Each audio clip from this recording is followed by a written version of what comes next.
The following program is rated TV MA-LSV. It contains strong language, sexual situations, and violence. It is intended only for mature audiences.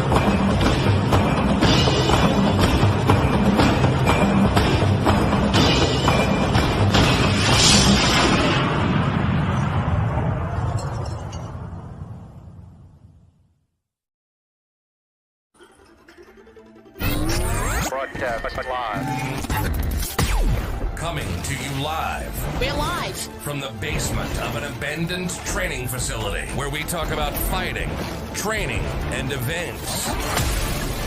It's the Fight Mixer Show, where you can hear about all the local and world combat sports happenings. Get ready. It's time to gear up and square up because we're going live. And now, Broadcasting live. We will broadcast live on the Fight Mixer Show.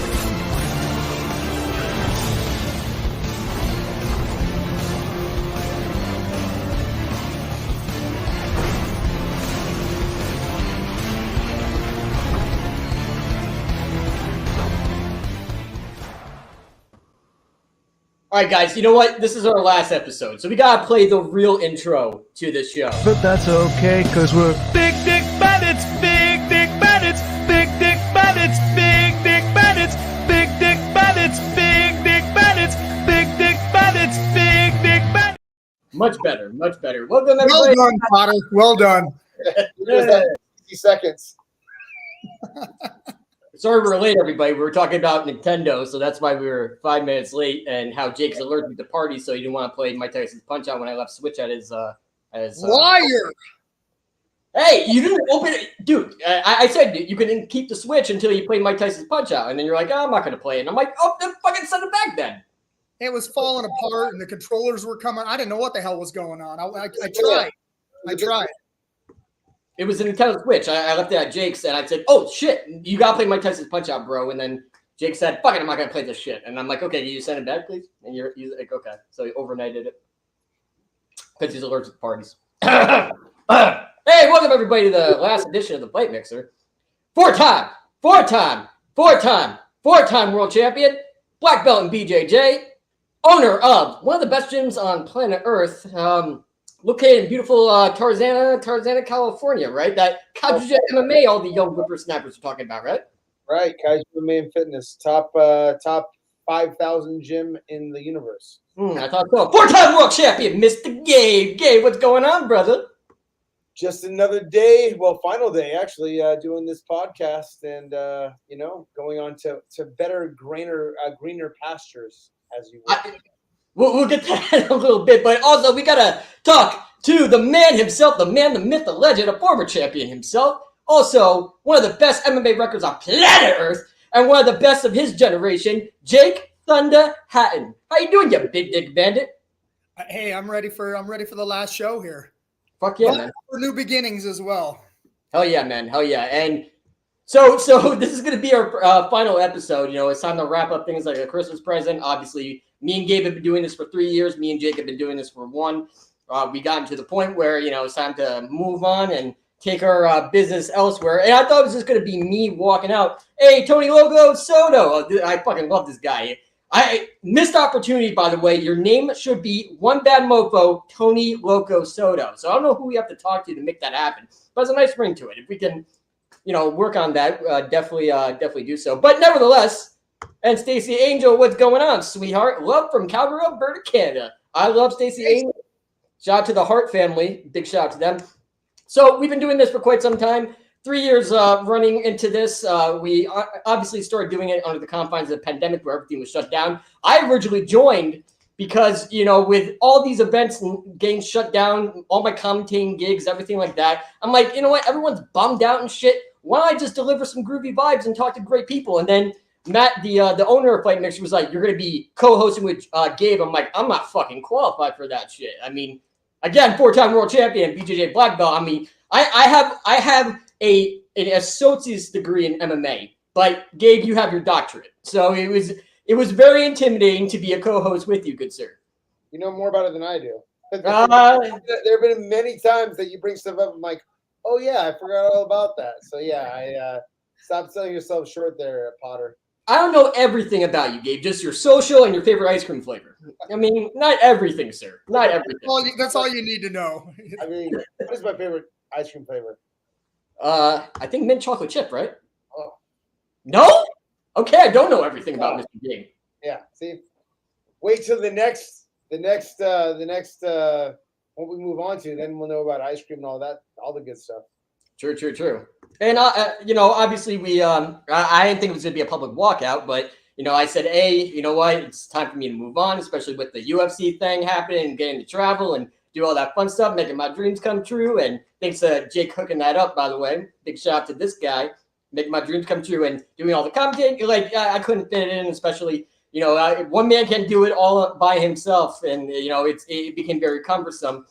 So I didn't think it was going to be a complete public walkout. And, Jake was like, come on, let's just pull the trigger. Let's fucking do something. Let's do something incredible. And, Jake with the good ideas. And Jake knows a good thing or two about good ideas, considering you were the manager of Vanderlei Silva. You've been through the process. You're taking on me as a fucking, being my manager and stuff. And actually guiding me through the wilderness of the sport, because you've been around the block one too many times. And, it's just, I didn't think it was going to be a public walkout. I didn't think people were going to walk out with me. You know what I'm saying?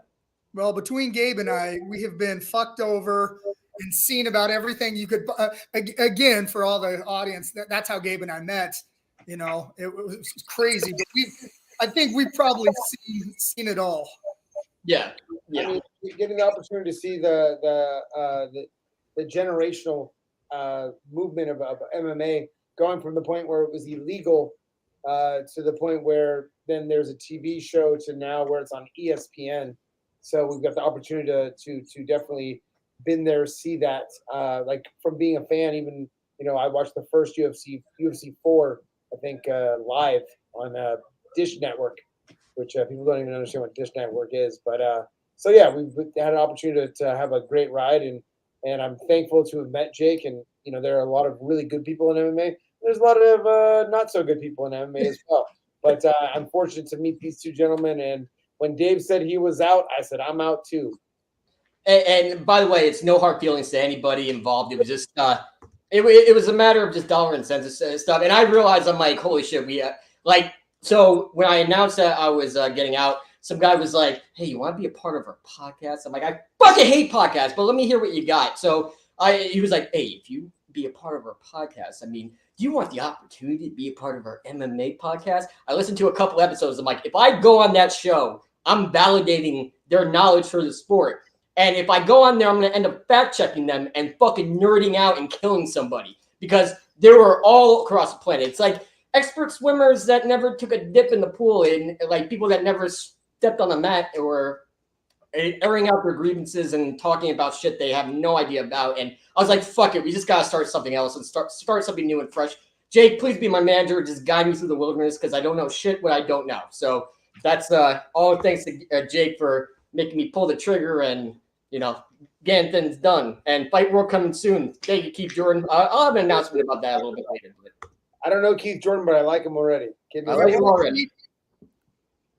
Yep, and we're going to have plenty of our old hosts coming back, and we're going to have new things coming, and I want to do something unique, and that's the thing about podcasts, is everyone's doing the same shit, and the market's so oversaturated, so you have that one casual viewer that's going on one podcast, and they're listening to what they say, it's all dribble, and it sucks, and it's like, oh shit, this is what the best they have to offer, and it's so oversaturated, and 90% of podcasts fucking blow. I know some very good podcasts, but 90% of them fucking suck. And if I went on there and fact checked them, or any of the three of us, it's like, no, yeah, was not going to do fucking podcasts. I'm like, fuck it, we might as well start. Gabe, we should just stick David on him, just so he can just go through and fact check everything that they do. It'll be a slaughter.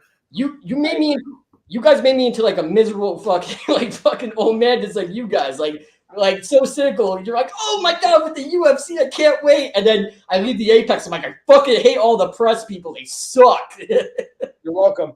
Yeah. You guys fucking do me, man. Welcome to the dark side, Gabe and I's dark world. Yeah, it's dark on this side. Oh yeah. So yeah, this is not an episode to air out grievances or to say how much obviously got a lot of respects and a lot of love to all the people that helped build Fight Mixer and everybody that helped build it what it is today.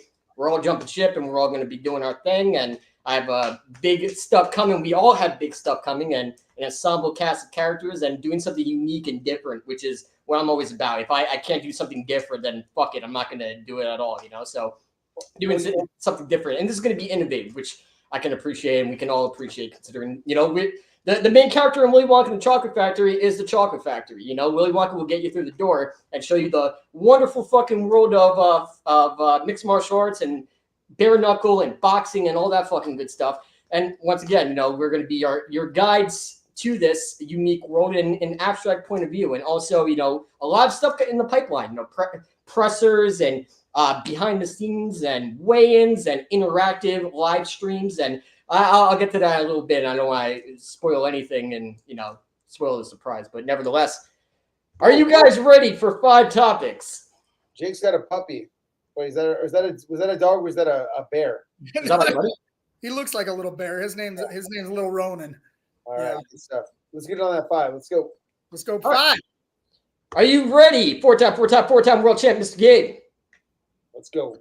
Fuck yeah. Jake, are you ready, sir? All right, we're going to play a little game for all of our bros and hoes in different area codes with swollen lip nodes and tiny chills. Let's play 5 Topics.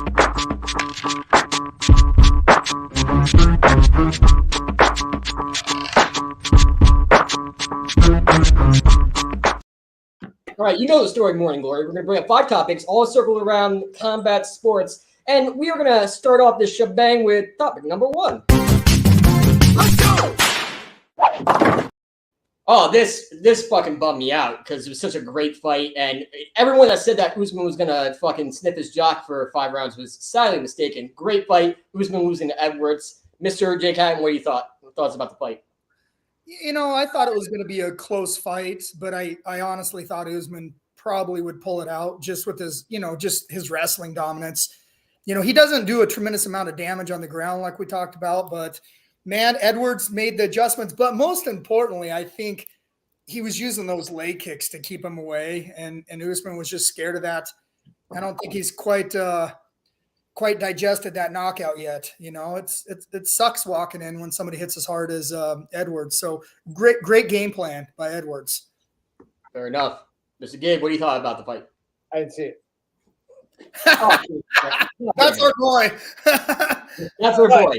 But let me tell you, so one of my instructors, who's a pro MMA fighter, was talking about how Edwards was doing a 2-on-1 underhook, like he would can just control one arm, and he brought it into MMA class last night. And we have a Georgian wrestler here from the country, not the state, and he was able to stuff a bunch of his takedowns utilizing that, which is I didn't get to watch the fight, but then seeing the technique that he utilized and then being utilized immediately, so I was thinking that Usman was going to take him down, and like as Jake said, he's not extremely dangerous on top, but he'll stay on top and he will, score those points and take rounds. But from what I've read and what I've seen, that was not what happened. And I think Edwards' takedown defense was far superior, and his counter striking was there. And I mean, I'll tell you this: it makes the division a little more interesting. Because like Usman was pretty much running the division for a long time. And, I'll be honest, I don't think the Colby fight is that interesting to me. It's not, but I think it's nice that there's a new champion and there are new options and new avenues for matchups. Does the main question, and obviously losing by that knockout, and when you first get your bell rung, and I'm telling you got something that you guys already probably know, but when you're indestructible and you get your clock clean for the first time, I think it does something to you mentally. I did not see the same Usman, even though, once again, they're two still of the best in the world competing against each other. Edwards is getting he's constantly improving in every single fight, while Usman, I felt, was a little bit stagnant. I felt like has always been maintaining that skill set. And you got to give Usman credit. He's been in some fucking wars. He's been 2 fights with Kobe Covington, who is a bad motherfucker and a cardio machine. You know, he's been fighting the who's who and the best of the best, Masvidal, and those are fighters that can take years off your life, and especially in that weight class, it's murder's row. So, Jake, how you take it? Do you think Usman comes back? Do you think we're going to get a 4th fight? No, God, no. No. And Gabe's right. It's good to get some fresh blood in it because Usman really did clean out the division. So it's nice to, get some fresh blood. And there's a lot of there's a lot of great matchups you can make, right? I think we have Masvidal, Gilbert Burns coming up, and then you have that 16-0 Uzbeki kid. Yep. Yeah, I mean, they're like 70 is a good solid, and then I think we'll probably see some 55-pounders that eventually will go up too, because they've got some really big 55ers. You know, I mean, I think that 70 is a good, interesting division. I think Usman will have some good fights, and I think he's an elite enough athlete that he could make another run at the title, but the unfortunate is Father Time is the undisputed champion of the world, and the less time he's away from that top spot, getting back to that tier and being then making it is going to be more difficult. Okay, on that note, let's go to topic number 2. Just a little ditty about 2. All right, does Kobe Covington deserve the next shot? Gabe, what say you? Nope. No? Nope. Why not? He's on he lost his last 2 fights, didn't he? Didn't he? No. Wait, no, he beat Masvidal, which is like, okay, a slow clap. I'm not that impressed. Maybe so. I'd have to actually look at the division and see. The fight that I really wanted to see was Kazmat versus Covington. That was a fight that I was really intrigued in. But I think he's at 85. He's too fucking big. Yeah. Now I'll tell you this: he is the next in line, so it doesn't matter if he deserves it or not. It's not. Doesn't matter what.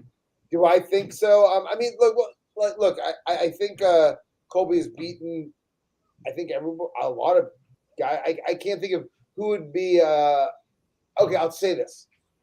My personal feeling is no, but I don't know anyone else that'd be more deserving of a title shot than Colby. Right, fair enough. Let's call an outside source before we get to Jake. Hi, sir. I'm stubborn. I'm shy. I put a whole bag of jelly beans up my ass. Perfect. Jake, what say you, good sir, about Kobe? Wow. How do I follow that? Jesus. Wait, I got another thing to follow that. Hold on a second. We got one more thing to follow that. Wait, where is it? Oh, wait, here we go. Perfect. Yeah, I can follow that one. Wow. I think he's the best fighter that's not named Kamaru Usman in that division, and I think he beats Edwards. I think stylistically it's going to be because Colby still can't take a shot. He hasn't been knocked out, and he'll continue to walk forward and pressure the shit out of him the whole time. You have Usman's number 1, Covington's 2, Hazmat's number 3. Bilal Muhammad is an interesting one. Oh yeah, but he's on I think an 8 or 9 fight win streak. But Edwards was piecing him up when they fought. Yeah. It was an eye poke, but he was piecing him up. So I don't mind seeing Colby in there because, like Gabe said, you put Shavkat Ramonov with Bilal Muhammad. That's number 6 and 4, and then Gilbert Burns is fighting Masvidal. So you've got most of your top 5 in there covered. So, yeah, I think it shakes it up nice to do that fight. And plus, let's be honest, neither Edwards or Usman really moves the needle. We can judge it off the matrix on the website. We can always see who's moving where. And putting Colby in there. If you put Bilal Muhammad in there against Edwards, it's a fucking snooze fest. I mean, and say what you want, but it's it's an entertainment business as well. So I don't mind letting these guys, let Colby fight, let these other guys fight. Eventually they're going to meet up and I think there's a lot of good matchups. You don't want a wrestle fest, especially for 5 rounds, especially for that bloodthirsty crowd. Bruce Buck? Ladies and gentlemen, this is Gay! I'm just kidding. That's one of my favorite memes of all time, by the way. Just saying. Just saying. Besides this one was a classic. That one was good. That one was not utilized to its full potential. Just saying. Going out on a shield. When do we get pulled off from this? And fuck this show. Decided to go out on a shield for sure. This show. Fuck this show. All right, you guys ready for topic number 3? All right, let's go to topic number 3, boys and girls. Oh, more combat sports superstars heading to BKFC. I've been hearing rumblings about more people going to BKFC. And Jake, you alluded to something that you've actually were signed or you were going to fight in BKFC. What say you? Like more superstars heading to BKFC? What's shaking with that? Like, what do you think about that? I just don't know how they're fucking doing it. I just don't know how financially. I don't know what backing they have. I just don't know how they're pulling this off. I just don't, because there's no way they're profiting. No way. Impossible. Yep. Yeah, it's just so I'm sure they're going to keep. I mean, I'm sure fighters going to keep headed over there if there's money to be made. You know, if they can fight once or twice, get a couple big fat checks, man, good for them. You know, there have been multiple MMA promotions that have spent big money to get names, and every single one of them have failed miserably, and still failing. And and still failing actually. Yeah, there's no way PFL is profitable. Yeah. No way. Impossible. And I mean, look, I want them to be organizations, but I again, the one we went to, Jake, the one we were supposed to fight at, there were some big name fighters and they were paying big money. So I was like, yeah, sure, no problem, we'll take a fight. And I fought in another organization which brought in like 5 or 6 UFC caliber fighters, and we're putting big money forward. And I don't know how they're able to do it, you know, and as a business model, right? Like the idea that you're generating, you're putting forth this much money, but you're generating this much. It doesn't make sense to me. And if they're dumping out for more superstars, I don't know who they're getting, but like anyone that you're trying to get from whether it's pro boxers, pro Muay Thai fighters, and pro MMA guys, they're going to have to put big money forward for these people to come forward, unless look, you have these old broke guys that like a Phil Baroni or something like that, guys that have some name recognition, but their career is just completely to the toilet. You can throw some money at them, but like, dude, Mendez, Rockhold, and what was the other one? That's money, man. Like those are money fights. Well, Eddie Alvarez, isn't it? Eddie Alvarez. Eddie Alvarez. That's the one I was thinking of. Like, dude, those names, those guys.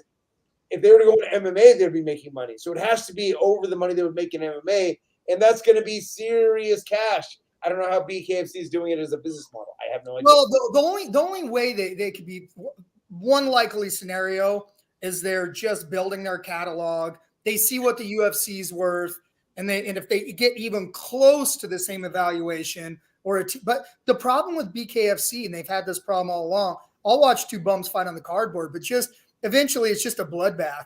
It's just like, it's kind of hard to watch, you know?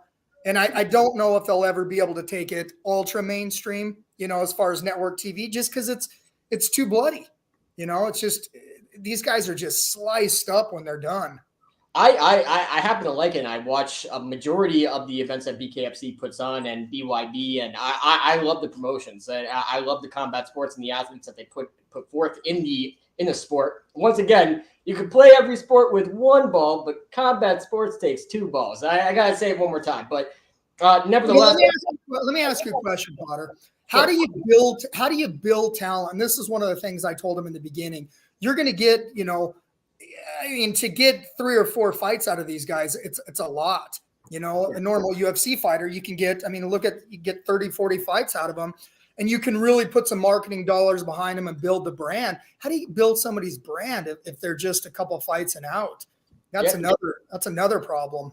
the same way that Elite XC built up Kimbo Slice and got those fucking record numbers on national television. I mean, if the machine gets behind somebody, they can build their own homegrown stars. The machine and the marketing machine has to get behind it. Marketing dollars, take that money that you invest in UFC players, take that out and advocate towards your homegrown stars and your champions. Market them like the second coming of Christ, and you're going to be in a lot better position you're in. Look at UFC.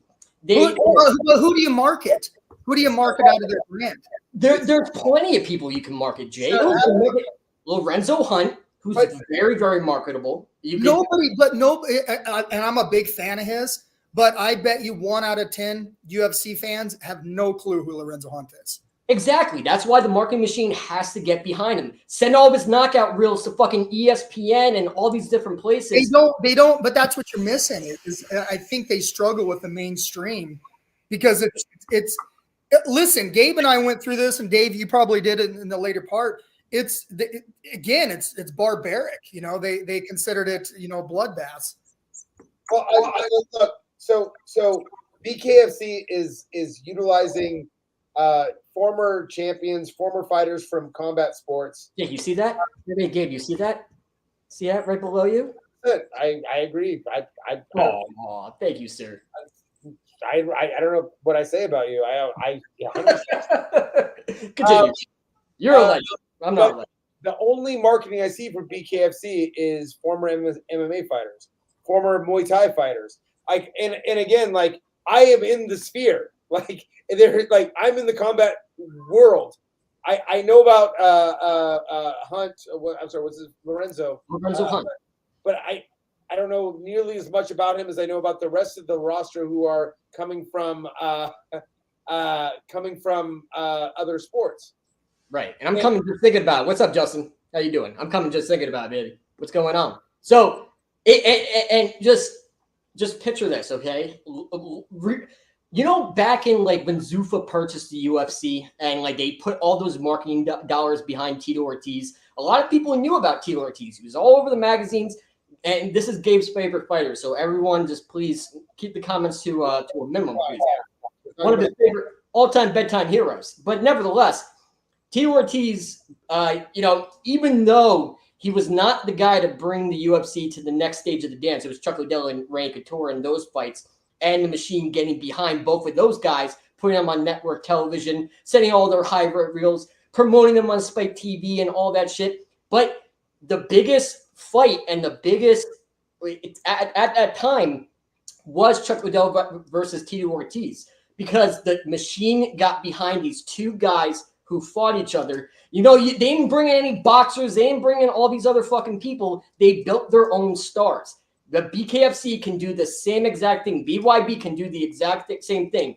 Put all your fucking marketing dollars, get them on national television, get them in interviews, get them everywhere you can fucking find an audience, and build your stars. You can't put lipstick on a pig. And I'm not saying that the organization's a pig. I'm just saying that they have a limited reach. They have a limited audience. You got to remember this also. It costs a lot of money to get behind the marketing. The one thing people bag on the UFC for is not paying the fighters enough. I agree wholeheartedly. However, they put a shit ton of money behind events. And for the record, I'm not sure now, but years ago on some of these smaller events, they actually were losing money because they were out lobbying, creating, they were building talent. So you got to have the talent to build around too, and the money. But Jay, all due respect to you, good sir, I would never, talk out of turn. But nevertheless, the UFC is promoting their brand. How can you promote 300 or 400 people on your roster? The UFC and how they were able to market all these fighters and market them like the second coming of Christ is because there was a lot fewer fighters. Now with the UFC, even though I love them, God knows I do, but it's very hard to market 200 and 300 stars because everyone looks the same. Everyone wears the same Venom shorts. It's player one versus player two, unless you can separate yourself from the rest of the pack with personality like Conor McGregor, who the machine got behind and put them all over the fucking place. Put them in commercials, put them on radio, put them everywhere. BKFC can do the same exact shit, I promise you, if they put the marketing dollars behind them. Well, how do you get marketing dollars, right? You got to have sponsors also. I don't see mainstream sponsors lining up to sponsor BKFC. I just don't. And I don't think it will. I just, that's where they're going to struggle. I actually, when BKFC first started, I was actually going to work for them and fight for them on the first fight. I went to my guys at TMZ and they're like, we're not going to fucking put this on. No way. We're not getting near this. Wow. Like, and it's the same, but it's different. And it's just the appearance, for the general public, that bloodbath, you're sliced up, bleeding everywhere. Do you think the main, big time sponsors want to get behind that? They're gonna struggle. And think about the first sponsor for UFC was Spankies. Sponsor Tito Ortiz and fucking UFC was Spankies and some malt liquor. I can't think of the name of, but still in the infantile stage, though. How many sponsors came forward at the beginning of the UFC? Not very many. That's a very good point, and that's the point I'm bringing up as well. Not many sponsors. But I think BKFC has a long-term strategy and a long-term goal, especially with their app, where people are paying $5.99 per month. I've been paying $5.99 per month since 2020. I love every single event they put on. But nevertheless, they can advocate that. I can't even pronounce the word, but they can take that money. Jake, as Nate steps away, they can take that money and allocate it somewhere else. Take that money from the UFC people, or put the UFC people against BKFC people, and watch the BKFC people starch them. And it's like a good infomercial for BKFC. I mean, there's so many ways you can play it. I just think, you got to think outside the box and figure out how you're going to put your biggest stars and your homegrown stars in front of a national audience and get people to recognize them as the superstars that they are. Because everyone in BKFC, I think, have personalities, and they just got to let those personalities out, let their freak flag fly and fucking promote them, go guns a-blazing of how you're marketing your stars. And stars should carry the sport, not the other way around. At least that's what I think. You need both, right? You need the promotion and you need the fighters. And then they have to complement each other in order to get to the goal. Again, I love boxing. I love combat sports. I think BKFC is just going to have a limited audience, just like the Muay Thai coming back. They made a big run, but it just couldn't get, it couldn't hit that tipping point. And no offense to who's running BKFC, but I just haven't seen the smartest decisions. And my personal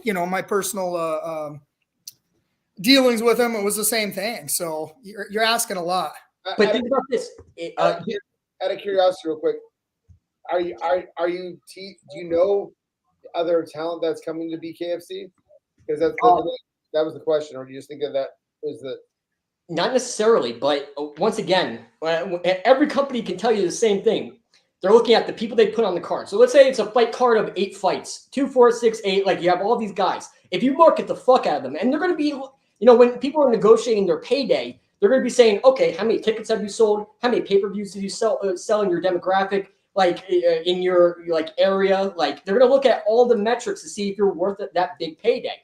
But if the BKFC, imagine they have a fight card of 16 fighters on that card, 8 fights, and they market every single one of them to the moon. They're going to increase their pay-per-views. It's going to increase their dollar amount, and everybody wins. It's a win-win scenario across the board if they just get behind them. They have all these fucking personalities, all these amazing personalities. But what personalities? What personalities? I mean, you have UFC. I can name 10 or 20 off the top of my head that just do an incredible job of marketing. And you go back to Tito Ortiz. Yeah, like him or hate him, the guy was a polarizing figure. Yeah, the guy, he did a ton of work also. You can't just sit back and if you're Lorenzo, maybe it's a bad example, Lorenzo, because I'm not sure what he's doing. Let me be on record. But just thinking that this organization is going to promote you, and then you still got a limited audience reach because a lot of people just don't want to see the blood and gore, and that's what I've run into over and over and over again. UFC, you know what I mean? There is some blood, but there's a lot of different strategies. You're not just smashing each other in the face. So I still think you have a limited audience. Right, but there's plenty of technique that's involved with BKFC. Oh, I'm not arguing that. Yeah. I'm not arguing that. I'm not taking anything away from this amazing talent coming in there. I'm talking just from a money standpoint. You know what I mean? It's a tough sell. All I'll say is they're putting forth a lot of money to get talent from other sports, and at some point, the amount of money they're putting forth, it needs to equate to being able to get sponsorship, getting TV deals, and it doesn't seem like that's happening. You do that for so long before if you're in the business world, there comes a point where we're losing so much money that it doesn't make sense. Yeah. Let me ask you this question also. The PFL, we kind of used to joke about them because they would take every ex-UFC fighter. And the problem with doing that is sometimes you're going to get lucky and you get a guy you can get behind, but you're taking guys that the UFC have 90% of them have cut. So you're already looking at these guys and go, oh, they couldn't make it in the UFC. Oh, I'll watch them fight over here. That's a problem sometimes as well, because you're not building talent. You know, Bellator did a good job of building talent. PFL did a miserable job, and the talent they did build up just went to the UFC. So you've got to at some point build talent. And how many fights can a bare knuckle guy have before he's, can they have 7 to 10? I mean, can they, I don't think a lot of them are going to make it that much because they're just, it's a tough road. Oh, Jake, you got called out, son. Derek Gates. People watch fights to see knockouts, whether it's gloved and lame or bare knuckle and bloody. What the fuck are you talking about? Hey, I'm talking about look at the numbers. I'm looking at the sponsors. Look at the reach. If that was the case, bare knuckle would be the highest viewed show anywhere. Right. You can watch slap fighting for that too. So if you really want to do that, just watch 10 seconds of slap fighting. The other part is the slap boxing thing that's happening. I watched the numbers dwindle. Every single episode was going lower and lower and lower in the ratings. If we're looking at just knockouts, then that should have sparked all the interest, because there are multiple knockouts. Because when you're just standing there taking a shot, the chance of getting knocked out is much higher. So if it's just about the knockout factor, then slap boxing should be the most watched show there, and it was on free television as well. So the ratings should have shown numbers not going down; it should have shown them going up. So obviously that's not the case. Well, they piggybacked, the slap boxing piggybacked on AEW, and they were getting pretty big numbers. So they were hoping that fanfare rolled into, and they kept it for a while, but I just don't think it was sustainable. But, and that goes to what I say, to sell personalities, because look at the UFC when Zuffa first purchased the UFC. The biggest pay-per-view at that time was November 2002, UFC Vendetta. TRT's fighting Ken Shamrock. And you also have Babalu fighting Chuck Liddell. Stacked fucking card. And then the fights after that, the events did like 100 buys, 200,000 buys, 50,000 buys. Fucking numbers kept dwindling. People buy personalities, and relatable personalities at that. Like, the reason why I know all these great personalities from BKFC is because I pay attention. And I was like you gentlemen. I was not on the BKFC bandwagon. In my gym, Rico Rodriguez was training with my my boxing coach, Dan Carbonell, and shout out to him. And I was like, why? It's this guy fucking who competed in Abu Dhabi, a UFC champion, went to Pride. Why is he doing bare knuckle? And he's like, just watch it. Trust me. And I watched it. I'm like, holy shit, it's not taking MMA and combat sports back 20,000 years. There's a legitimate skill that comes into it. And I went down for Knuckle Mania 1, Alvin Burrito just showing me some techniques. I'm like, holy shit, mind-blowing. Fucking mad scientists over here, and all these great fucking boxers and all these great intelligent martial artists. You learn about all these personalities. But I had to do some digging in order to find these personalities and find how awesome they really fucking are. The BKFC, to Jake's credit and to Jake's point, if you have all these stars who got cut from the UFC, it makes BKFC look like a secondary brand, So, you can't just fucking adopt all these. You're not adopting the champions. Like, it's not a Zinganu in there with people that got cut. Like, to Jake's point, if you build all these stars, they're going to make the company a lot more money. They're going to make themselves a lot more money and have a bigger, wider audience. I think it comes down to the players in the space, not necessarily the brand. Promote the people. Because once again, the main character in Willy Wonka and the Chocolate Factory is the fucking Chocolate Factory. Willy Wonka is just the guy to get you through the door. Promote all these fucking Willy Wonkas and get them through the fucking door, motherfucker. Who's the main character for you? And Derek, I trained and I was going to fight on the first bare knuckle. I'm a big fan of bare knuckle and I wanted to do it. So that's not. That's not in question. I'm not questioning skill. I'm not questioning any of that. We're questioning: does this have legs? And can it is viable business model?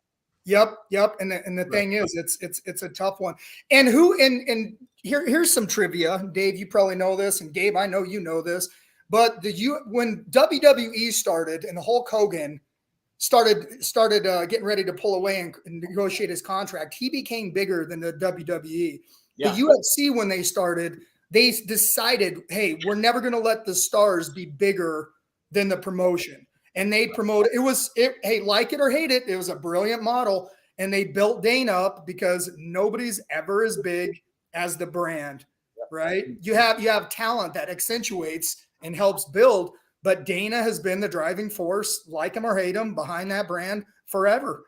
But the stars built the sport before anybody else did. Chuck Liddell and Randy Couture on network television, Spike TV, following WWE Raw was the guy that brought people to the dance. Those were the guys that brought people to the dance. And also Stephen Bonner and Forrest Griffin and all those characters you promoted over an entire season of Top One. Even though how much I fucking hate it, it was for those noobs and for the simps and for the people that never watched MMA, and they got sold on the sport and got to watch the sport based on those Willy Wonkas who got them through the fucking chocolate factory. And they said, oh shit, MMA is amazing. Look at Gabe, Big Dick Bandit. You know what I'm saying? All of the stars are gone now. Yeah. Every single major star from that time period is gone now. And the UFC is just growing in popularity. Ronda Rousey, gone. Conor is on his way out. Almost gone. like really, you had Anderson gone. Like you have these massive stars that as soon as they're gone, the UFC will still be there, and that is their business model, and for better or worse, it's very successful. Yeah, and you have to think about this also. We had to think about. And Gabe, Dave, you know this too. When we first started, I mean, people called this human cockfighting. People are like, "The fuck are you doing, Jake? What do you do?" It's like, I love this sport. Joe Rogan at the time was advocating for it when it wasn't cool, when he could have lost his Hollywood gig. I mean, it was UFC back in the day was not cool, and people will forget that. And Dana White, I mean, he took a lot of fucking lumps early on. Right. He sat up there at the press conferences and they were just bashing him. So he put his time in building this brand to even get it up to the point where these fighters could compete to take it to the next level. So you got to give the brand some credit here. Okay. So you guys ready for topic number 4? Holy shit. We went on and on about that one. Yeah, nice little debate, Justin. Let's go. Topic number 1. Love question 4. Hey, Gabe, who has bigger cocks than us? Huh? No one. Nobody. One.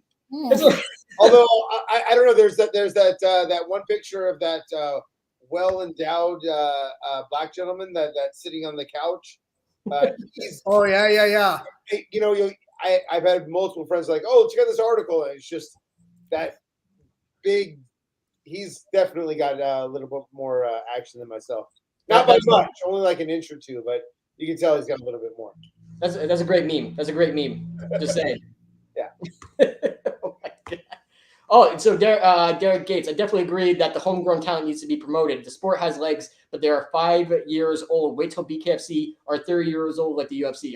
That's a good point. I like combat sports across the board, and I'm not a big BKFC fan, but I hope that the more opportunities for fighters to make money, the better. And even if it's not something that I particularly want to be involved in, I think it's great, and I hope that it does.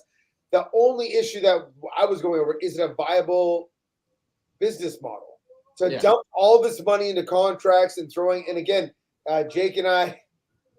There have been multiple organizations, and we just brought up the PFL as one of them, that has thrown all of this money to get quote unquote not quote unquote to get talent. And like even Affliction had the cards were amazing. Like I remember being excited about going to a Affliction card, and every single one of them did not make money. Yeah, you know what I mean. And like you can throw money at something, and that doesn't make it a viable business proposal. Yeah, and Gabe, you're right. And then one thing, it's how you run the organization. I mean, UFC's lost a ton of money at times, but I mean, they have really smart business people doing that, and I'm just not sure it might be, but the kind of the model that BKFC's using, could be a rough run. But again, more ways for fighters to make money. I'm all for it. 100%. Gabe, who's the 4-time world champion in the room? I think Jake I think you get the last word. So yeah, I think we have one 4-time world champion in the room. So Mr. Great. Yeah, but I mean, but I have zero bare knuckle fights. Oh, yeah. So when you spend so much on new fighters just because they had a name at one point doesn't promote your brand the way your homegrown talent can. I agree with you. He's 100% right. But the problem is how do you build the talent that you have, especially like when you don't have a format, right? Like, right. You know, look, you talked about hating the Ultimate Fighter for not showing the training and the stuff that a very, very small portion of people want to see. But you need to have some type of an outlet which is going to show your fighters and make people interested in what you're doing. Right. And I'm not saying that BKFC should have a reality show, but it was a great model for the UFC, and it made people interested in the sport as a whole. Absolutely. And who's the 4-time world champion in the room? I think it's Mr. Gabe over here, so I think he gets the last word against big name has-beens. I mean, not altogether wrong. Not has-been. There's no fighter as a has-been. Anybody that made that walk deserves your respect, has the biggest balls on the planet. They're part of the 1% of the people that actually have the guts to fucking make that walk. But are you guys... Was he making that comment towards Gabe? No, I don't think so, no. I mean, like, I don't care. I was never a has-been. No, I was about to come to your defense, but I think I read the thing wrong. Okay. Yeah. No, he was not coming at you. No fucking way. No, but like, sorry, Derek, my man. I agree with you though, David. There's no such thing as being a has-been. Like even I talked about this before. Diego Sanchez, he is well past his prime, and like watching him fight a professional boxer in his BKFC, I felt was really, really poor. But he's been there and done that, and he went out there and fought. So I give him credit for that. Yeah, Derek Gates, he said, like Jake Paul, I'm not talking about anyone on the podcast. Yeah, so against big name, like Jake Paul fighting against Anderson Silva. And once again, you're fighting an out of the prime Anderson Silva. They're getting paid. Those are huge fucking names. I mean, those will draw. Yeah. And with that note, Craig, what's going on, brother? I met him my very first day on fucking Fight Mixer in 2020 when the entire world was shut down. He was the host before me, and he moved on to other things, and he has a very, very good fucking show, and I love it. I still watch it to this day. But on that note, are you guys ready for topic number 5? It's going to be a sad one. Are you guys ready for 5? 5. All right, let's fucking do this. Let's make a big 5. Well, so long, folks. It is our very last episode of Fight Mixer. Obviously, it's been a hell of a run. I started this in 2020, where I joined up with Matt Seibel. Big shout out to him. Joined up with all the gang of Fight Mixer. We took up the helm of host with Mr. Gabe. Again, couldn't stress it enough. Very underqualified. I have my bachelor's degree in combat sports, but Gabe is a guy that lived right through it. So despite having rose-colored lenses and seeing everything through the eyes of a fucking child that grew up fucking watching and loving this, Gabe, very, very underqualified to be your co-host, and moving forward, still goes to this day, still popping my fucking bubble. You know what I'm saying? I disagree with you on that, but I came on as a guest initially, and then I got roped into being on the show, and it's been a great experience, and I appreciate all of the people that have been a part of it. I'm not going to say that I'm going to be sad that it's gone, because we're moving on. So as long as we're still going up, I can't be sad about the missing of this, but it's going to be a change. But the Fight Mixer holds a special place in my heart, because we went through a lot together, and growing pains, and but I've talked to some great people, had an opportunity to talk to a great amount of new fighters, and just spending time talking to you two gentlemen is always a good time. Fuck yeah. And Jake actually joined. I met Jake commentating for Heart Legacy Wrestling, and we hit it off and we clicked because you forgot your socks, good sir. So I'm like, fuck yeah, I always keep an extra pair because I'm retarded. So grabbed a pair of socks for you. We became friends ever since. We said, oh, we got to fucking do this. And you're like, oh yeah, I was supposed to fight Gabe. I'm like, would that be fucking awkward to be on the same show? So we're both like, oh shit, like co-hosted with Mr. Gabe. I'm like, oh, goddamn, we have to fucking do this? I mean, we could be underqualified to, but I'm just kidding. But nevertheless, you coming on. It's been an honor and a pleasure, good sir, to be your hype man and be your co-host. So, man, thank you. And by the way, my dog stole my socks out of my luggage because he likes stealing socks. That's why I didn't have any socks. But no, this has been, I know you guys have been through a lot. You guys have been doing this for years. So it's been great. Man, I have nothing but huge respect for Gabe, for being an athlete, a businessman, and just a good human being. Dave, man, I love you like a little brother. So, man, I'm glad we're still together. And I genuinely enjoy having these discussions with you guys. I really do. I think that's what makes this special. Yeah, and I originally just joined because, again, world shut down, no more MMA events. Yeah, like mental health and everything like that, especially with fighters. Yeah, fighters are draining their bodies full of water. They're all their nutrition.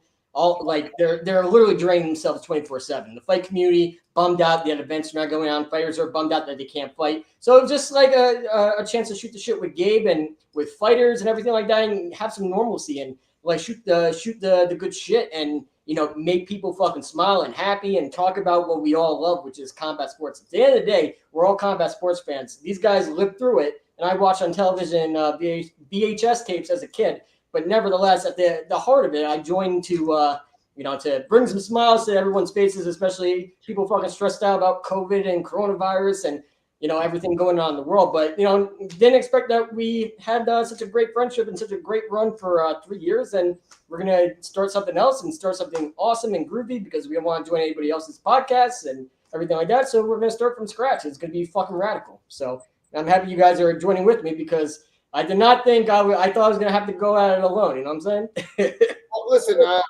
this is in a lot of ways a line for me to stay into the MMA world. I mean, I own Kaiju MMA and Fitness, and so I'm involved in teaching and everything. But as far as like you asked me about the Usman Edwards fight, I didn't watch it, but I kind of feel like I need to be more in the scope of MMA because for the show I need to a lot of times be in the know. And there are a lot of times that I'm not, and I appreciate the fact that you guys pull me back in to ensure that, because it's a major part of my life. It's a massive part of my life, and I still appreciate it. And being able to voice my opinion about things that I know absolutely nothing about is always a good time.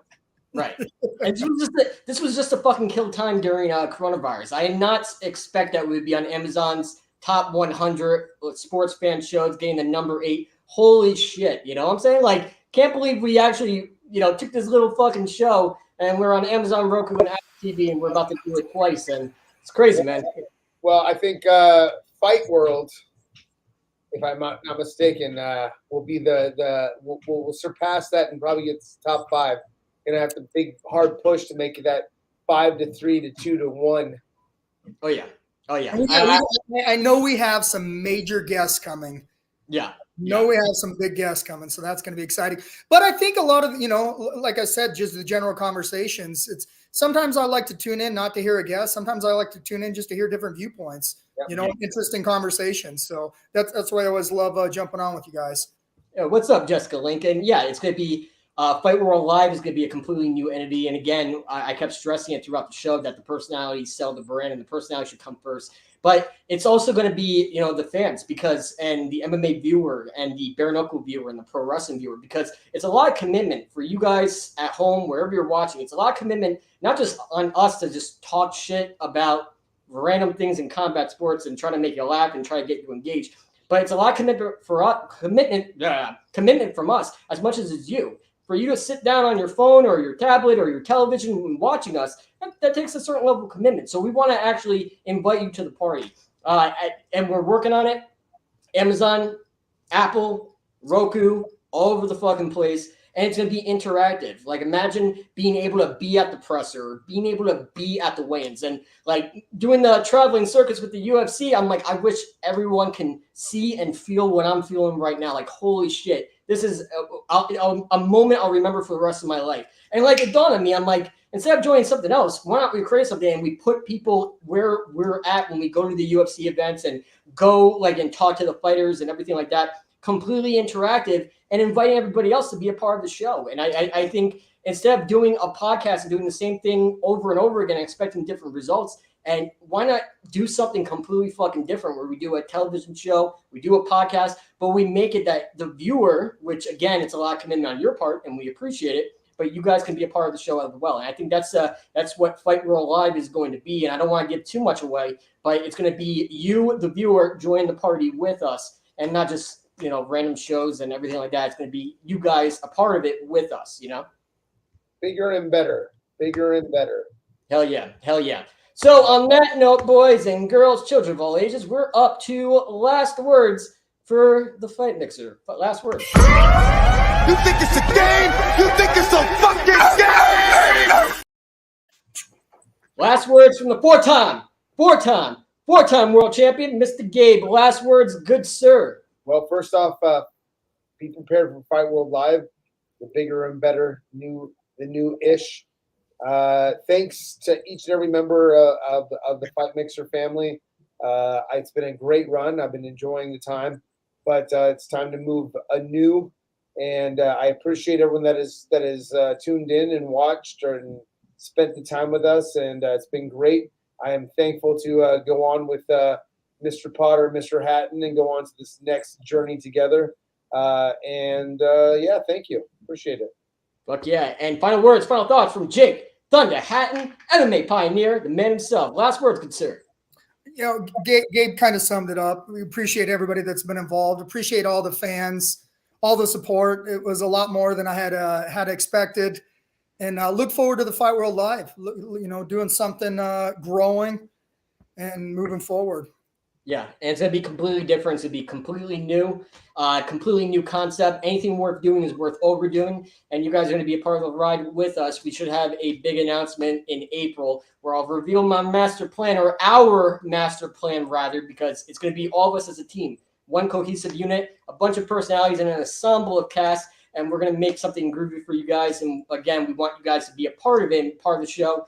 And, it's time to innovate, not imitate. So that's what we're going to be all about. And that's the challenge. And again, I hope we get the same level of commitment from you, as well as you're going to get that same level of commitment from us. And we're going to deliver something amazing. So boys and girls, children of all ages, this is the last episode of the Fight Mixer. And we appreciate you guys for joining us for 3 years. And we will see you next month for a very special announcement. But here's a little teaser in the meantime. Da da da da da! It's the motherfucking day of the.